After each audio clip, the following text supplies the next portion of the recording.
Hello students, welcome back to physics with Shubham sir. हम लोग thermodynamics कर रहे हैं। अपना थर्मोडायनेमिक्स का थियरी पार्ट कंप्लीट हो चुका है, तो आज हम लोग थर्मोडायनेमिक्स के कुछ न्यूमेरिकल सॉल्व करेंगे। ये न्यूमेरिकल्स के बारे में मैं थोड़ा सा आइडिया दे देता हूँ। मैं न्यूमेरिकल्स कवर करने वाला हूँ दो पोर्शंस के, जैसे मैं एनसीईआरटी के न्यूमेरिकल्स कवर करने वाला हूँ और मैं न्यूमेरिकल्स कवर करने वाला हूँ महाराष्ट्र स्टेट बोर्ड के।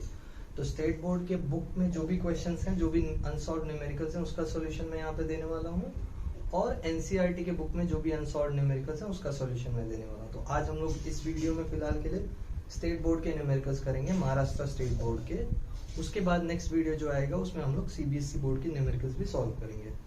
ओके। और इसके पहले थियरी लेक्चर्स के लिए अगर आपको देखना है तो सारे लिंक्स डिस्क्रिप्शन बॉक्स में मिल जाएंगे, आप सर्च भी कर सकते हो। जस्ट सर्च थर्मोडायनेमिक्स 01 या 02 या 03। अब तक टोटल 8 लेक्चर्स हुए हैं, तो थर्मोडायनेमिक्स 08 तक कोई भी लेक्चर सर्च कर सकते हो। Just add physics with Shubham sir आगे तो तुमको मिल जाएगा लेक्चर्स। ठीक है, चलिए शुरू करते हैं। फर्स्ट न्यूमेरिकल जो दिया है, that is a gas contained in a cylinder fitted with a frictionless piston expands against a constant external pressure of 1 atmosphere from a volume of 5 liter to a volume of 10 liters. In doing so, it absorbs 400 joule of thermal energy from its surrounding. Determine the change in internal energy of the system. Alright, let's write the given data first. This is question number 4 in state board book. Maharashtra state board का जो physics का book है उसमें page number 108 पे ये question number 4 है, जहाँ से न्यूमेरिकल स्टार्ट होते हैं। सारे अनसॉल्व्ड न्यूमेरिकल्स में करने वाला हूँ। So first I am going to do question number 4। यहाँ फिलहाल के लिए मैं क्वेश्चन 1 हेडिंग देता हूँ। फर्स्ट न्यूमेरिकल इट इज, देखो गिवन क्या है, a gas contained in a cylinder fitted with a frictionless piston expands against a constant external pressure. External pressure की वैल्यू दे रखी है अपने को, दैट इज 1 एटमॉस्फेयर। अभी 1 एटमॉस्फेयर कितना होता है? 1 atmosphere is nearly 1.015 into 10⁵ pascal और न्यूटन पर मीटर स्क्वायर। तो पास्कल में हम लोग ने वैल्यू लिखा है because it is SI unit. Numerical सारे एसआई में सॉल्व करने हैं। और कुछ दिया है, वॉल्यूम दिया है, वॉल्यूम 5 लीटर से एक्सपांड होकर 10 लीटर्स हो जाता है। That means we have been given change in volume. Let me write, first volume is 5 litre and final volume is 10 litre. ठीक है, हमको दिया है in doing so it absorbs 400 joule of thermal energy from its surrounding. अच्छा, when energy is given to the system it is absorbing thermal energy, मतलब heat है ये। So heat is given to the system, मतलब यहाँ पे Q की value तुमको दी है, और ये Q कैसा लेना है हमको, पॉजिटिव लेना है या negative. So according to sign convention, first law of thermodynamics में, अगर heat given to the system है तो it is taken as positive, मतलब इट इज पॉजिटिव 400 जूल्स। ठीक है, हमको पता है अकॉर्डिंग टू फर्स्ट लॉ क्या होता है, अगर एनर्जी सिस्टम को मिलता है हीट के फॉर्म में तो सिस्टम कुछ एनर्जी से एक्सटर्नल वर्क करता है विच इज पॉजिटिव वर्क। तो यहाँ पे दिखाई पड़ रहा है गैस एक्सपांड हो रहा है, मतलब it is doing work. Whenever there is expansion in the gas और in the volume of the gas, there is work done by the system on the surrounding. तो यहाँ पे ऑफ कोर्स वर्क पॉजिटिव है और heat given positive है, तो हमको change in internal energy निकालना है। तो हमको पता है जब भी heat given to the system होता है, कुछ पार्ट वर्क में जाता है और कुछ पार्ट इंटरनल एनर्जी इंक्रीज करने में जाता है। सो दैट इंटरनल एनर्जी का increase we have to calculate. ठीक है, कैलकुलेट करते हैं। वर्क डन तो इस पार्ट से मिल जाएगा, अपने को प्रेशर पता है, अपने को वॉल्यूम चेंज पता है, प्रेशर कांस्टेंट है, मतलब वर्क डन इजीली मिल जाएगा, और इंटरनल एनर्जी का चेंज भी हमको निकालना है। ठीक है, सॉल्व कर लेते हैं। According to first law of thermodynamics formula क्या यूज करेंगे हम लोग, मैं ये एक क्वेश्चन के लिए लिख देता हूँ फॉर्मेट, कैसे हमको जाना है। जैसे हम लोग पहले गिवन डेटा लिखेंगे, फिर फॉर्मूला यूज करने वाला लिखेंगे, and then will continue with the solution. तो फॉर्मूला जो हम लोग यूज करने वाले हैं, that we are going to use the first law. First law says that Q is equals to W plus delta U। ये फॉर्मूला यूज करके इसमें से दो नोन क्वांटिटीज हैं, जैसे Q हमको पता है और W हम निकाल सकते हैं ये गिवन डेटा से, तो डेल्टा U मिल जाएगा। It is as simple as it looks. ठीक है, या तो हम लोग W डायरेक्टली यहाँ पे सब्स्टिट्यूट करके सॉल्व कर सकते हैं, या W अलग से फाइंड कर लेते हैं। चलो ठीक है, W निकाल लेते हैं, since W is P delta V, तो हम लोग डेल्टा V निकाल लेते हैं, या डेल्टा V तो हमको पता है। एक चीज ध्यान देना, इसको अपने को कन्वर्ट करना पड़ेगा SI यूनिट में। जैसे फॉर एग्जांपल लीटर में वैल्यू दिया है, तो चेंज इन वॉल्यूम तो 5 लीटर है, इसको वॉल्यूम में कैसे कन्वर्ट करेंगे देखते हैं। प्रेशर है 1.015 into 10⁵ pascal, into change in volume है 5 लीटर्स का, तो एक कन्वर्जन फैक्टर याद रखो, क्या है conversion factor? Conversion factor is 1 metre cube is 1000 litres. मतलब अगर 1 लीटर निकालना है मुझे तो it will be 10⁻³ metre cube. मतलब ये 5 लीटर है तो ये हो जाएगा 5 × 10⁻³ मीटर क्यूब। अब ये हो गया मीटर क्यूब में, ये हो गया न्यूटन मीटर स्क्वायर में, मतलब अपना सारा कुछ एसआई यूनिट में चल रहा है। सॉल्व कर ओके, सो ये नंबर को हम लोग मल्टीप्लाई करके सॉल्व कर सकते हैं। That we get 5 1s are 5.0, 5 1s are 5 and 5 5s are 25, so basically 506.5 और 5065 into 10⁻, यहाँ 5 है, यहाँ -3 है, तो 5 और -3 हो जाएंगे +2, दैट गिव्स अस 506.5। यहाँ से हमको मिल गया है वर्क डन का वैल्यू, और अपने को हीट का वैल्यू ऑलरेडी पता है। अब ये वर्क डन पॉजिटिव लेना है या नेगेटिव? ऑफ कोर्स हमको पता है गैस एक्सपांड हो रहा है, तो whenever gas is expanding it is doing work on the surrounding, that means this work is positive. तो ये वर्क पॉजिटिव है, ये हीट पॉजिटिव है। ये इक्वेशन में प्लग इन करते हैं सारा वैल्यू और निकालते हैं इंटरनल एनर्जी का चेंज। जैसे यहाँ से मैं इंटरनल एनर्जी का फॉर्मूला निकालूं तो क्या आ जाएगा? इंटरनल एनर्जी हो जाएगा Q - W, so therefore delta U is equal to Q - W। Q का वैल्यू रखते हैं, Q का वैल्यू है 400 माइनस W का वैल्यू है 506.5। इसको सब्ट्रैक्ट करेंगे तो आंसर नेगेटिव में आएगा, नेगेटिव में आएगा 106.5 जूल। देखो डेल्टा U का वैल्यू नेगेटिव आया है, what does this indicate? It indicates कि इंटरनल एनर्जी कम हुआ है। चेंज नेगेटिव आया है ना, चेंज नेगेटिव का मतलब इंटरनल एनर्जी का वैल्यू डिक्रीज हुआ है। इंटरनल एनर्जी का वैल्यू डिक्रीज क्यों हुआ है? You can clearly see, heat हमने दिया 400 जूल खाली, और उससे वर्क ले लिया 506.5 जूल। तो एक्स्ट्रा जो वर्क हमने लिया है, एक्स्ट्रा एनर्जी जो हमने सिस्टम से एक्सट्रैक्ट किया, वो कहां से आएगा? वो इंटरनल एनर्जी के कंजम्पशन से आएगा। So the system will use up its own internal energy and will do the excess work that is required. So this negative sign just indicates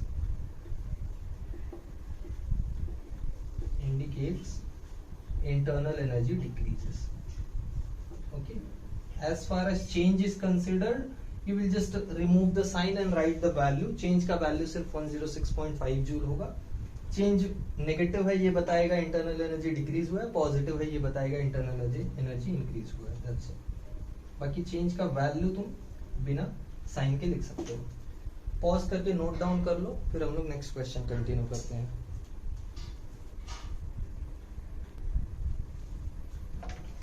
okay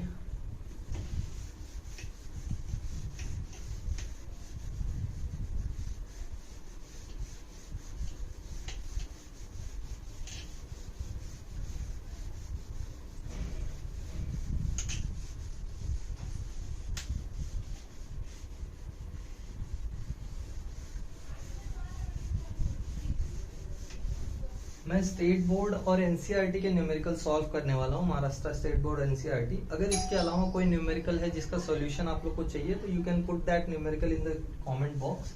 मैं सॉल्व करके सॉल्यूशन अपलोड कर दूंगा, ठीक है? या उसके लिए एक मैं शॉर्ट वीडियो बना के सॉल्यूशन दे दूंगा, कोई प्रॉब्लम नहीं है। ठीक है, नेक्स्ट क्वेश्चन पे जाते हैं। सेकंड अपने लिए सेकंड है बुक में, दिस इज 5th क्वेश्चन, तो ध्यान देना। A system releases 125 kilo joule of heat while 104 kilo joule of work is done on the system. जरा ठीक से समझो सिचुएशन को। सिस्टम रिलीज कर रहा है हीट, सिस्टम हीट रिलीज करने का मतलब क्यू क्या है? नेगेटिव। कितना रिलीज कर रहा है? 125 kilo joule. Okay, alright. 104 kilo joule of work is done on the system. When work is done on the system, work भी नेगेटिव होता है, तो वर्क इज -104 किलो जूल। हमको क्या निकालना है? We have to find the change in internal energy, that is delta U. Straightforward application of first law of thermodynamics है, तो हम लोग डायरेक्टली अप्लाई करते हैं। हमको पता है first law of thermodynamics is Q is equal to W plus delta U। यहाँ से डेल्टा U निकालना है, तो डेल्टा U हो जाएगा Q minus W। Value sign के साथ सब्स्टिट्यूट करो। ये वैल्यू है -125, so it is -125 minus of W की वैल्यू है -104। यहाँ से सिंप्लीफाई करोगे तो तुमको मिलेगा -125 plus 104, that gives you -21 kilo joule. फिर से नेगेटिव आया है इंटरनल एनर्जी का चेंज। क्या रीजन है? रीजन देखो समझो, तुमने सिस्टम पे वर्क किया 104 किलो जूल, मतलब तुमने सिस्टम को 104 किलो जूल का इंटरनल एनर्जी बढ़ा के दिया है, बट सिस्टम ने हीट के फॉर्म में 125 किलो जूल रिलीज कर दिया। तो ये एक्स्ट्रा 21 किलो जूल कहां से रिलीज करेगा सिस्टम? अपने इंटरनल एनर्जी को कम करके रिलीज करेगा। तो basically this negative sign indicates again what? Indicates internal energy decreases. Okay,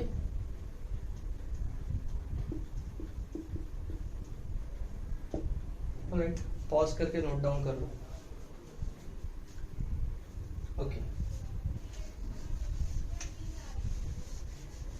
next question पे जाते हैं।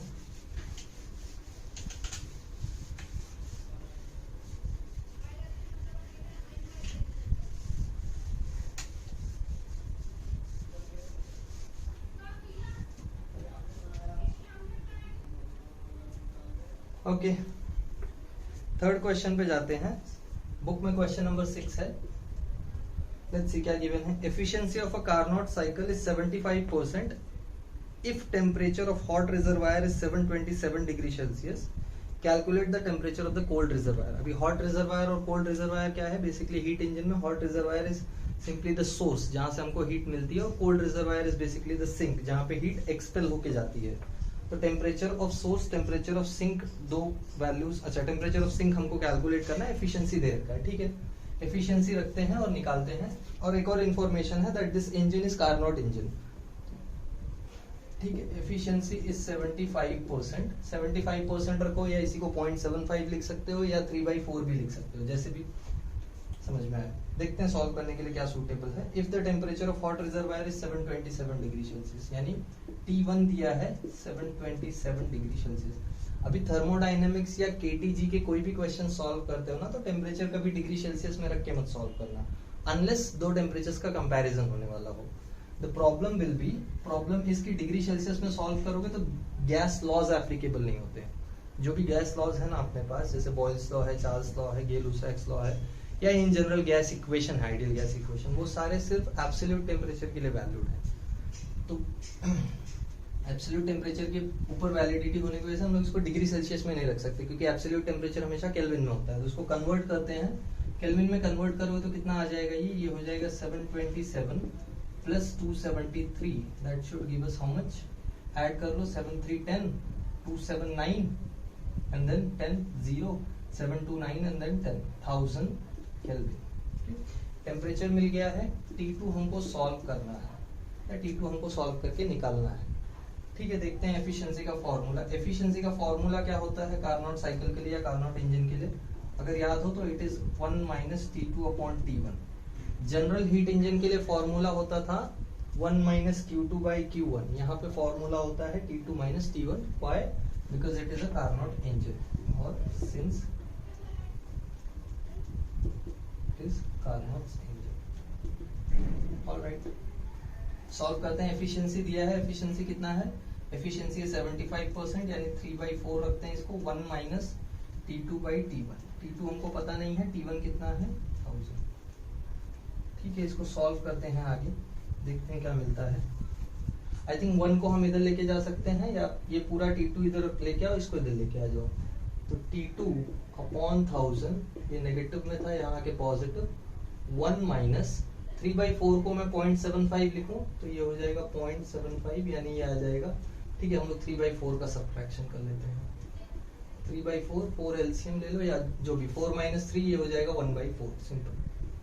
T2 अपॉन 1000, यानी T2 की वैल्यू कितनी आ रही है? T2 की वैल्यू आ रही है 1000 अपॉन 4। 1000 अपॉन 4 यानी डिवाइड कर सकते हो, कितना आ जाएगा? 250 केल्विन। अब 250 केल्विन है, तो इसको डिग्री सेल्सियस में कन्वर्ट किया जा सकता है। निकाल लो टेम्परेचर, क्योंकि हॉट रिजर्वायर का टेम्परेचर तुमको डिग्री सेल्सियस में था, तो कोल्ड का भी डिग्री सेल्सियस में एक्सपेक्टेड है। तो T2 हो जाएगा 273, 250 माइनस 273, ये सब्ट्रैक्ट करोगे तो आई गेस तुमको मिलेगा 23 degree Celsius. So this is the temperature of cold reservoir. Okay, minus sign आएगा, माइनस साइन पे ध्यान देना। माइनस साइन इंडिकेट कर रहा है कि टेम्परेचर 0 से भी नीचे है। That's the idea. ठीक है, नोट डाउन करो पॉज करके।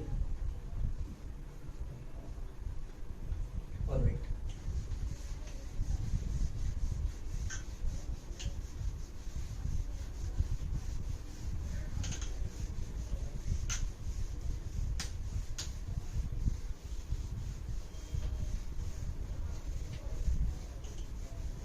ओके, 3 क्वेश्चंस हो गए हैं। नेक्स्ट क्वेश्चन पे जाते हैं, question number 4 which is question number 7 here. A Carnot refrigerator operates between 250 Kelvin and 300 Kelvin. Calculate its coefficient of performance. ठीक है, सॉल्व करते हैं। फॉर्मूला क्या है कोएफिशिएंट ऑफ परफॉर्मेंस का, वो याद होना चाहिए, बाकी और कुछ नहीं। T1 कितना दिया है, T1 is given as 300 Kelvin and T2 is given as 250 Kelvin। यहाँ टेम्परेचर ऑलरेडी केल्विन में है तो कोई प्रॉब्लम नहीं है, कोएफिशिएंट ऑफ परफॉर्मेंस निकालना है। ठीक है, सॉल्व करते हैं।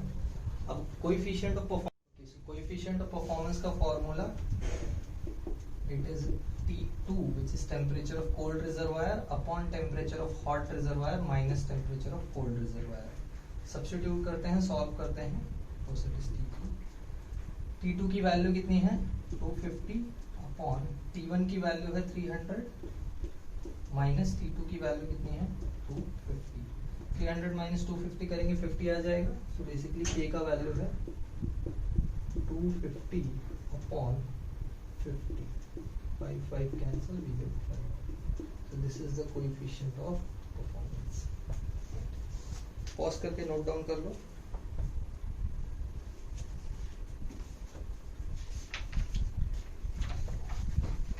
ओके, नेक्स्ट क्वेश्चन पे जाते हैं।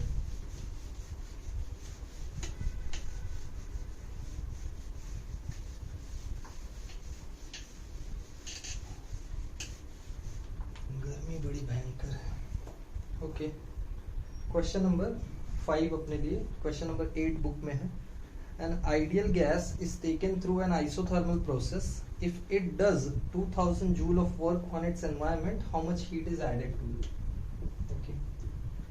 Ideal gas है, taken through isothermal process. If it does 2000 joule of work on its environment, work का वैल्यू दे रखा है, work is 2000 joule। ठीक है, और प्रोसेस आइसोथर्मल है तो हमको पूछा है कि how much heat is added to it, यानी क्यू निकालना है। अच्छा, आइसोथर्मल प्रोसेस का फायदा क्या है पता होने का फायदा ये है कि आइसोथर्मल प्रोसेस में चेंज इन टेम्परेचर 0 होता है। अब चेंज इन टेम्परेचर 0 है तो इंटरनल एनर्जी का स्ट्रेट फॉरवर्ड रिलेशन है टेम्परेचर के साथ। That formula is delta U is equal to NCB delta T. ये दो चीजें कांस्टेंट है, नंबर ऑफ मोल्स और specific heat capacity at constant volume. तो चेंज इन टेम्परेचर अगर 0 है तो डेल्टा यू भी 0 है, यानी straightforward first law of thermodynamics का इक्वेशन कैसा दिखेगा, इक्वेशन दिखेगा Q is equal to W के equal, Q is equal to W। तो क्लियरली समझ में आ रहा है Q निकालना है, W दिया है तो Q की वैल्यू कितनी हो जाएगी। अच्छा, ये जो वर्क है जरा ध्यान से पढ़ो क्या दिया है। An ideal gas is taken through an isothermal process if it does 2000 joule work on its environment, मतलब ये work done on the surrounding है, that means it is positive. तो Q की वैल्यू भी कितनी आ गई, पॉजिटिव 2000 जूल। सिंपल, W 2000 है तो Q भी 2000 है ना, और 2000 जूल पॉजिटिव मतलब क्या है, इतना हीट हमने सिस्टम को दिया है और सिस्टम ने वो पूरे का पूरा वर्क में कन्वर्ट कर दिया। इंटरनल एनर्जी नहीं बढ़ा है इस बार क्योंकि प्रोसेस आइसोथर्मल है। पॉज करके नोट डाउन कर लो। ऑलराइट, नेक्स्ट क्वेश्चन पे जाते हैं।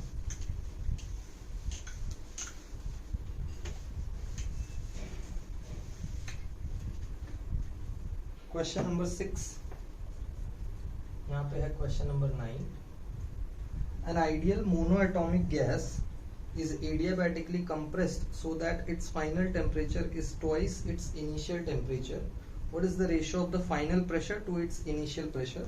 ध्यान देना, प्रोसेस एडियाबैटिक है तो एडियाबैटिक प्रोसेस के लिए कुछ रिलेशंस हैं that we will see. Alright, क्या दिया है, so that its final temperature is twice its initial temperature। तो T2 is 2 times T1, ये एक इंफॉर्मेशन है। और क्या पूछा है, what is the ratio of final pressure to initial pressure. Okay, final pressure P2 upon P1 का value पूछा है. कैसे निकालेंगे?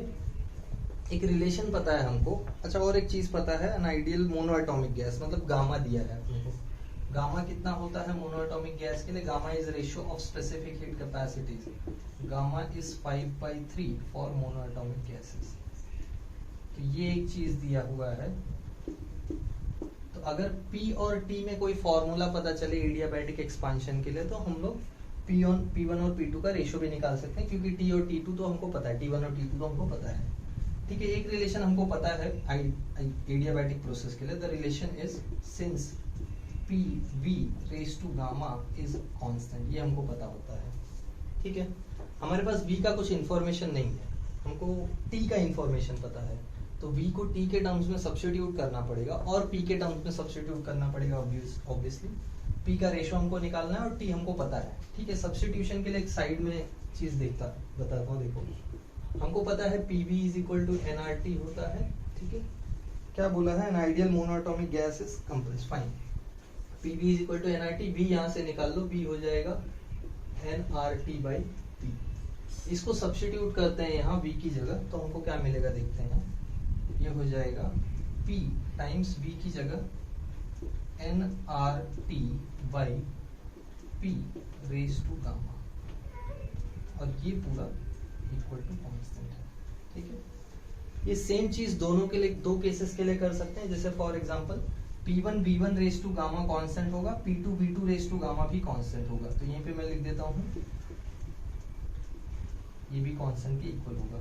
मतलब यही मैं चीज सब्स्टिट्यूट करूं तो यहाँ मैं P1 रख सकता हूँ और यहाँ T1 रखूंगा. सिमिलरली यहाँ पे मैं रख सकता हूँ P2 nRT2 upon P2 raise to gamma. That clear? ये दोनों को इक्वेट करके P1 और P2 का रिलेशन निकालते हैं. कैसे मिलेगा रिलेशन जरा देखते हैं.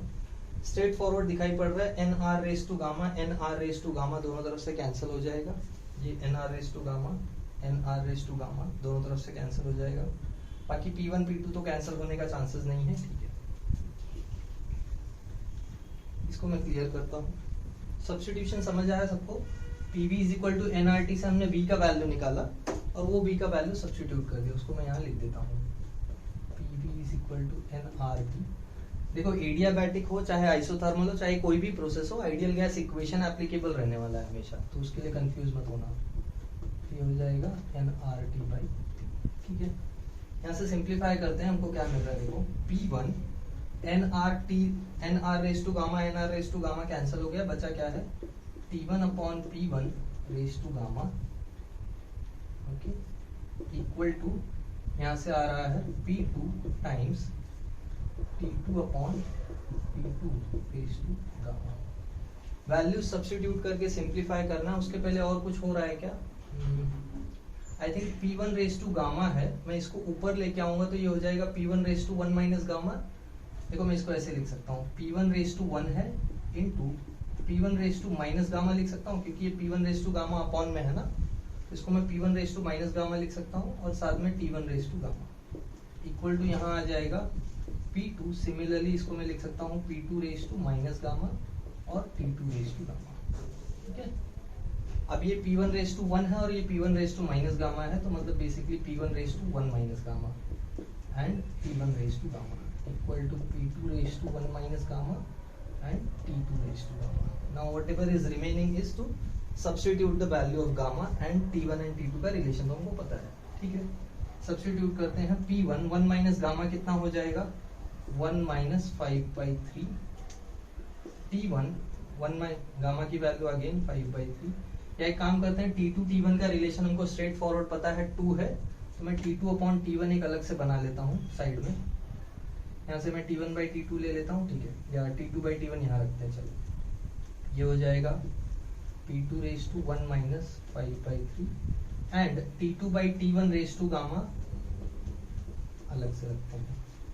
हमको पता है T2/T1 का रेशो है ना 2, सो डायरेक्टली 2 रेज टू 5/3 रख सकते हैं हम लोग.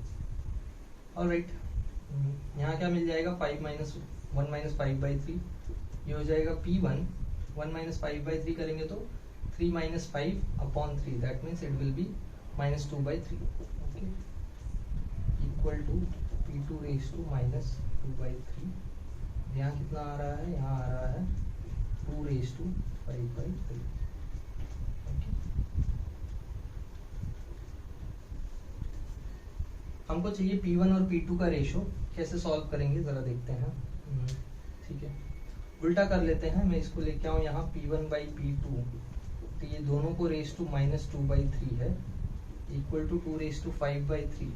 2 रेज टू 5/3 मतलब क्या हो सकता है, इसको मैं, ठीक है, फिफ्थ रूट है और क्यूब रूट है। 2 रेज टू 5 करोगे तो कितना आ जाएगा, 2 रेज टू 5 करेंगे तो 32 आ जाएगा, उसका क्यूब रूट लेना पड़ेगा। ठीक है, क्यूब रूट ऑफ 32। मैं इसको थोड़ा सिंप्लीफाई करता हूँ, ये पार्ट क्लियर करता हूँ गिवन डेटा वाला।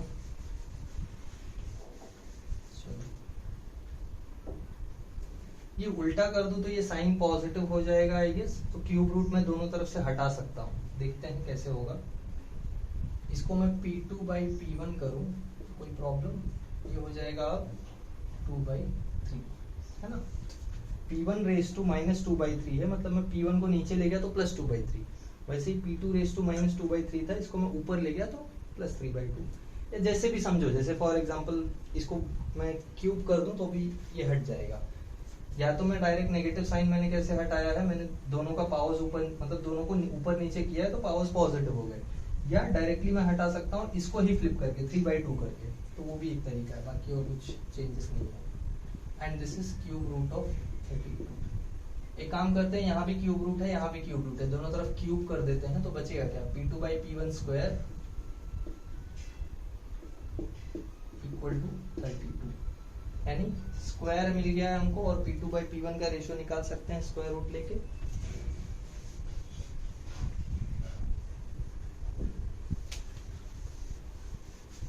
एक लास्ट स्टेप बचा है which is square, taking square root.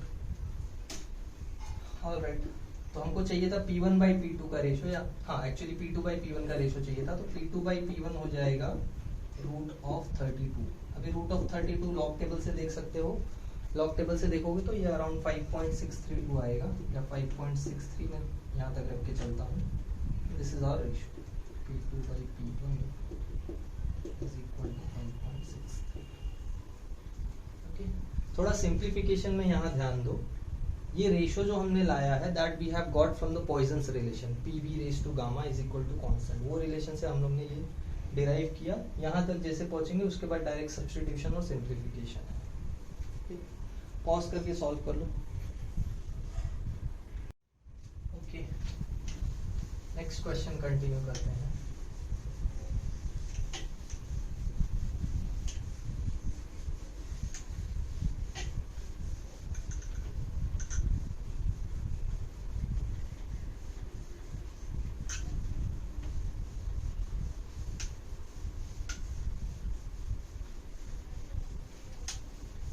अच्छा, एक बात ध्यान देना, ये सारे जो न्यूमेरिकल्स मैं करवा रहा हूँ ये सारे बोर्ड लेवल के न्यूमेरिकल्स हैं, तो एंट्रेंस में ऐसे न्यूमेरिकल्स मिलने के चांसेस कम होंगे।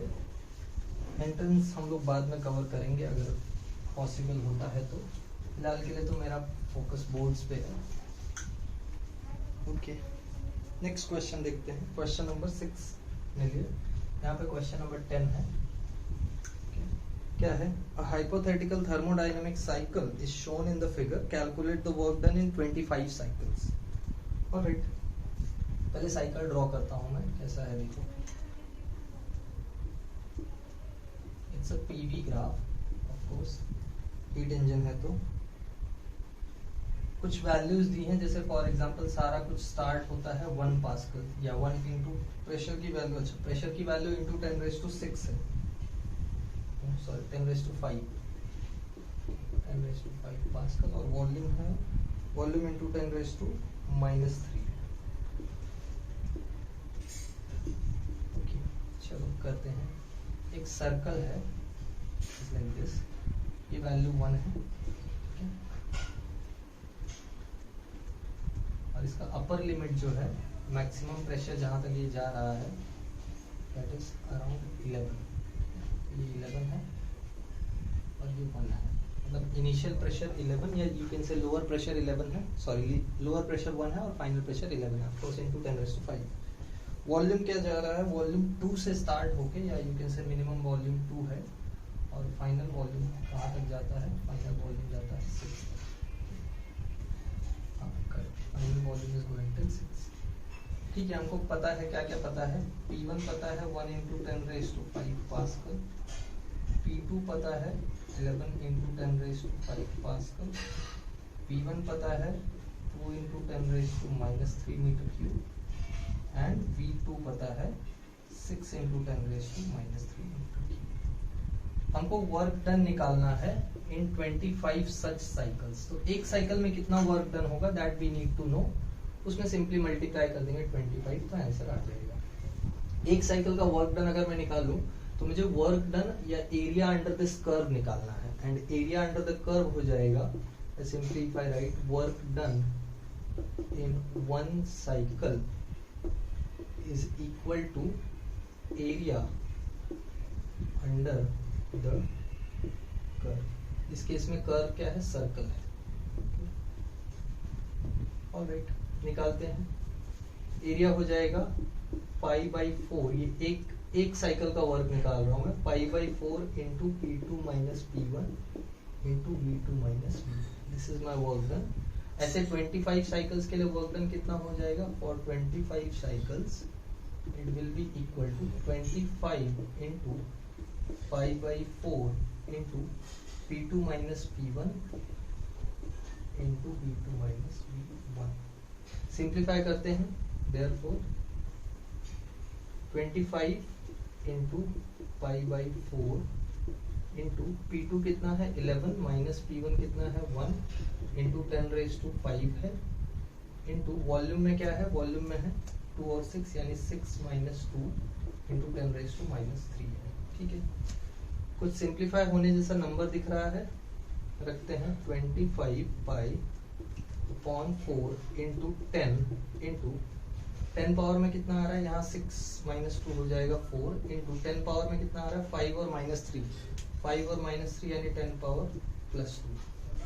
ये 4 से 4 कैंसल. 25 और ये 10 कर देंगे तो आई गेस ये आ जाएगा 250. या एक काम करते हैं, इसको भी 10 पावर 3 में रखते हैं, 25 ही रखते हैं.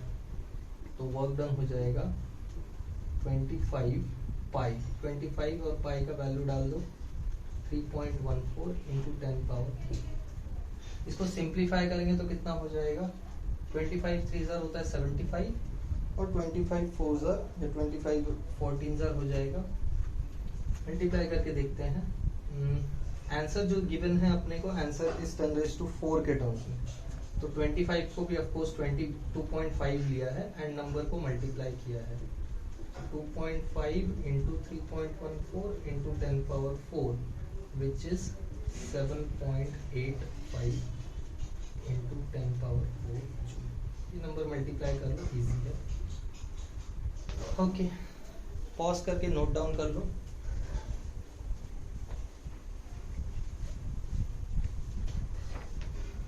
ऑलराइट, नेक्स्ट क्वेश्चन की तरफ चलते हैं.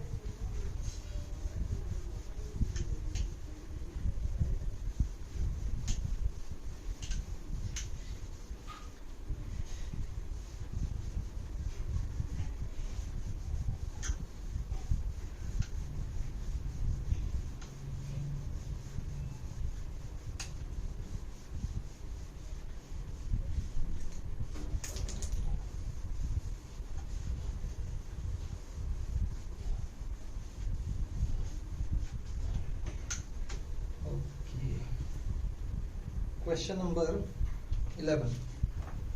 द फिगर, क्वेश्चन नंबर 11 अपने लिए है question number 7. The figure shows the VT diagram for one cycle of a hypothetical heat engine which uses the ideal gas. मतलब सारे आइडियल गैस इक्वेशन से सारे आइडियल गैस लॉज एप्लीकेबल होंगे. Draw first a PV diagram and a PT diagram of the system. ठीक है, solve करते हैं इसको, देखते हैं क्या है. हमको VT डायग्राम दिया है, उसके करस्पॉन्डिंग हमको PV और PT डायग्राम ड्रॉ करना है. ठीक है, क्या है VT डायग्राम देखते हैं. VT diagram is given like this.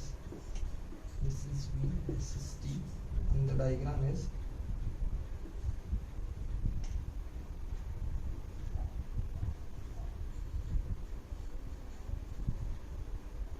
Part थोड़ा ज़्यादा स्टीप है एंड लाइक दिस।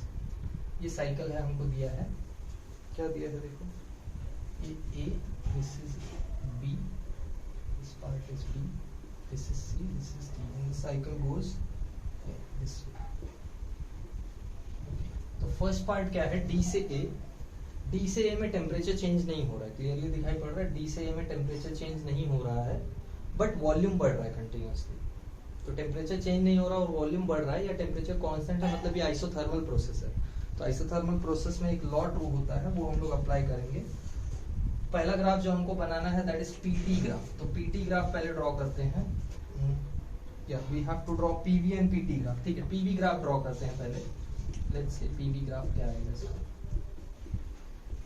तो क्लियरली दिखाई पड़ रहा है डी से ए वाला प्रोसेस आइसोथर्मल है। तो आइसोथर्मल का पीवी ग्राफ कैसा दिखता है, आइसोथर्मल का पीवी ग्राफ हमको पता है।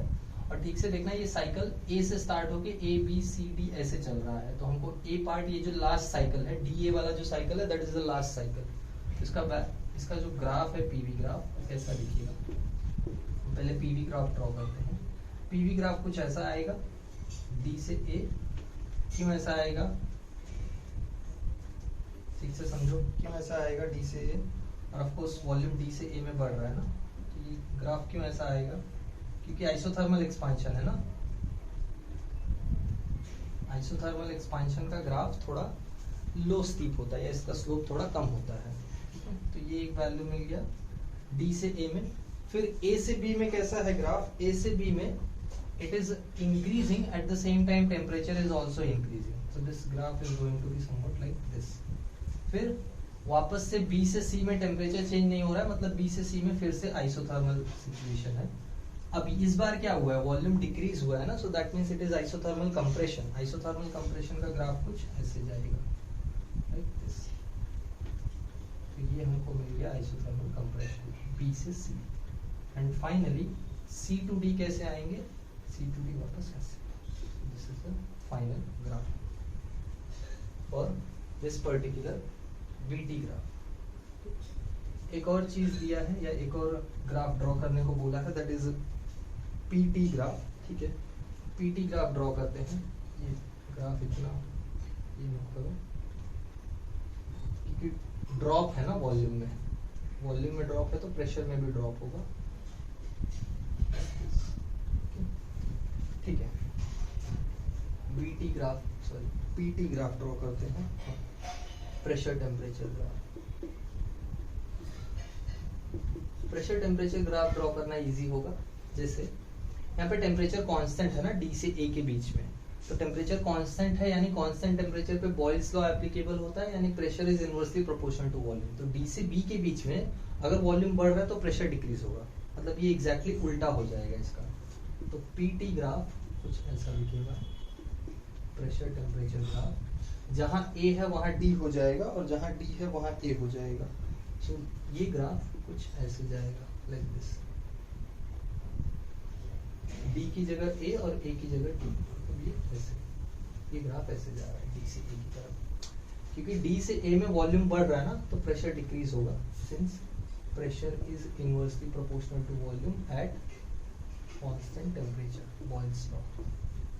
ये इंफॉर्मेशन यूज करके हम लोग ये ग्राफ प्लॉट कर सकते हैं। नेक्स्ट क्या है साइकिल, नेक्स्ट है हम लोग डी से लिए गए हैं ए से बी। ए से बी में वॉल्यूम भी इंक्रीज हो रहा है और टेम्परेचर भी इंक्रीज हो रहा है, but at the same time दिखाई पड़ रहा है कि ये जो लाइन है, ये लाइन एक कांस्टेंट है ना, मतलब लाइन का स्लोप एक कांस्टेंट है ना, मतलब बीटी का वैल्यू कांस्टेंट है, बी इंटू टी का वैल्यू कांस्टेंट है। तो हमको पता है PV is equal to NRT होता है, तो प्रेशर में चेंज आने वाला है, यानी बीटी का जो फैक्टर है that is going to change. तो हमको ए से बी में ग्राफ कुछ ऐसा जाता हुआ दिखेगा।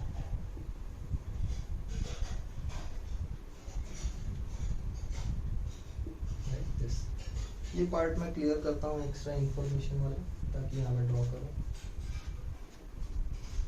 और फिर वापस ये केस जो है ए से बी में गए, बी से सी में वॉल्यूम डिक्रीज हो रहा है तो प्रेशर इंक्रीज होगा, मतलब ये ग्राफ कुछ ऐसे जाएगा।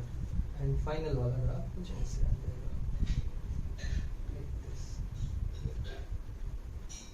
ए से बी, बी से सी, सी से डी।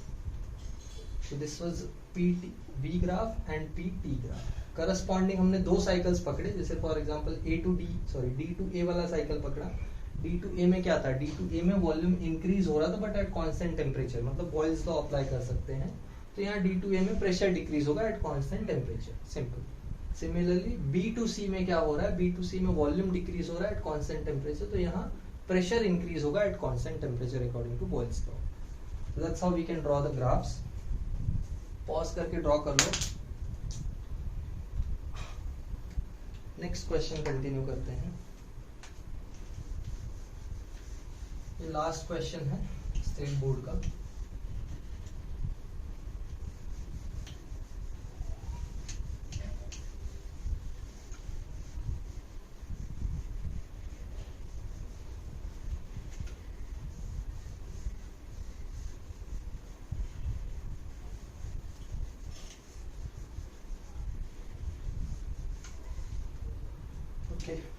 लास्ट क्वेश्चन क्या है, question number 12, which is here question number 8। ठीक है। A system is taken to its final state from initial state in hypothetical paths as shown in figure. Calculate the work done in each case. PV graph दिया है हमको। Pressure किसमें दिया है, pressure pascal में और वॉल्यूम लीटर्स में है, और पास्कल में कितना है 10⁵ पास्कल है, and this is in litres. चलो करते हैं। साइकिल कैसा है, साइकिल एक स्क्वायर साइकिल है, like this, and it is going from A to B to C and to D and then again to A. Values दी हुई हैं कुछ, क्या दी हुई है, जैसे ये वैल्यू है 2, फिर ये वैल्यू है 6 प्रेशर की, ये वॉल्यूम की वैल्यू है 2 लीटर्स में, और ये वॉल्यूम की वैल्यू है 6 लीटर्स में। ठीक है, हमको ईच केस में निकालना है, मतलब ए से बी में कितना वर्क है ये निकालना है, बी से सी में कितना वर्क है, सी से डी में एंड डी से ए में। दो चीज क्लियरली दिखाई पड़ रही है यहाँ, बी से सी में कोई वर्क नहीं है, क्योंकि बी से सी में वॉल्यूम ही चेंज नहीं हो रहा है, तो आइसोकोरिक प्रोसेस है। आइसोकोरिक प्रोसेस में वर्क डन 0 होता है, तो हम लोग पहले बी सी और ए डी का लिख लेते हैं। Since in the process between BC and DA, volume is constant, therefore work done is, और हम लोग लिखते हैं since work done is P delta V and delta V is 0, so it is P into 0, that means work done is also 0. तो BC और AD में work done straight forward 0 हो गया है, दो बचे हैं AB और CD। ठीक है, AB में work done निकालते हैं, work done in AB, ये कितना हो जाएगा, work done in AB हो जाएगा, प्रेशर कितना है, प्रेशर कांस्टेंट है, so pressure between AB into change in volume between AB। Substitute करो, प्रेशर ए बी में कितना है, ए बी का प्रेशर कांस्टेंट है, that means it is 6 into 10⁵ pascal. Change in volume कितना है, देखो वॉल्यूम जा रहा है 2 लीटर्स से 6 लीटर्स की तरफ, दैट मींस 2 लीटर और 6 लीटर में डिफरेंस इज 4, तो 4 लीटर्स का वॉल्यूम चेंज है। अब ऑफ कोर्स इसको यूनिट एसआई में रखना है, तो हमको इसको कन्वर्ट करना पड़ेगा, 4 into लीटर को मीटर क्यूब में कन्वर्ट करने के लिए we have to multiply with 10⁻³ 6 into 4 24, 24 into 10 power 5 और -3 कितना हो जाएगा 2, that means 2.4 into 10 power 3 joules. ये work done between A B हो गया। Similarly work done between C D निकाल लेते हैं। कांस्टेंट प्रेशर पे है into change in volume C D में जो भी है। कांस्टेंट प्रेशर कितना है 2 into 10⁵ पास्कल का, into change in volume again कितने का है 6 into 2 that is 4, so 4 into 10 power -3, 2 4s are 8 into 10 power 2, 5 और -3 कितना हो जाएगा 2 जूल्स। तो ये हो गया work done between C D. So these are the work done values along all the 4 paths जो हमको कैलकुलेट करने को बोला था। एंड इतने न्यूमेरिकल्स थे अपने स्टेट बोर्ड की बुक में, this was for Maharashtra state board, इसके सारे क्वेश्चंस हम लोग ने कवर कर लिए हैं। अगर कोई इसके अलावा क्वेश्चन है तुमको स्टेट बोर्ड से रिलेटेड, मतलब बोर्ड के सिलेबस से रिलेटेड, स्टेट बोर्ड के पोर्शन से, तो कमेंट में पोस्ट करो, मैं उसको सॉल्व करूंगा। सॉल्व करके एक वीडियो अपलोड कर दूंगा या मैं भी सॉल्यूशन अपलोड कर दूंगा, जो भी है। इसके बाद जो नेक्स्ट वीडियो हम लोग अपलोड करेंगे उसमें हम लोग कंटिन्यू करने वाले हैं विद एनसीईआरटी न्यूमेरिकल्स। तो एनसीईआरटी के न्यूमेरिकल्स हम लोग सॉल्व करेंगे। ध्यान देना, एनसीईआरटी में ये चैप्टर 11th साइंस में है, यहाँ पे ये 12th साइंस में है। स्टेट बोर्ड में ये 12th साइंस में और एनसीईआरटी में ये 11th साइंस में है। तो 11th साइंस का थर्मोडायनेमिक्स चैप्टर का हम लोग न्यूमेरिकल्स करेंगे नेक्स्ट लेक्चर में। ओके, कोई भी डाउट है तो पोस्ट करो, I will solve it. Alright, bye everyone, thank you.